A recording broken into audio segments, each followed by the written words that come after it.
Glory to God. இந்த வருஷத்தின் துவக்கத்திலே பலருக்கும் திருமணம் நிச்சயிக்கப்பட்டிருக்கலாம். என் துணைக்கு பிடிச்ச மாதிரி நான் நடந்துக்குவேனா? என் லைஃப் பிளெஸ்ஸிங்கா இருக்குமா?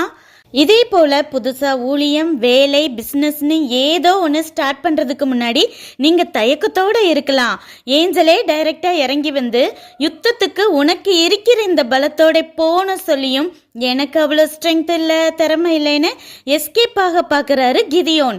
ஆனாலும் தேவன் வந்து நான் உன்னோட கூட இருப்பேங்கிற வார்த்தையை மட்டும் நம்பி யுத்த ஆயுதங்களும் மிகப்பெரிய படையும் இல்லாமல் வெறும் 300 பேரை கொண்டே யுத்தத்திலேயே ஜெயிச்சாங்கன்னா நீங்கள் செய்கிற காரியமும் தேவ சித்தம்னா கண்டிப்பாக ஜெயம் உங்களுக்கு தான்.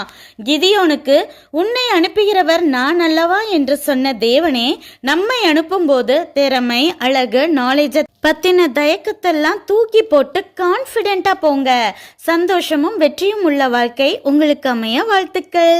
நன்றி.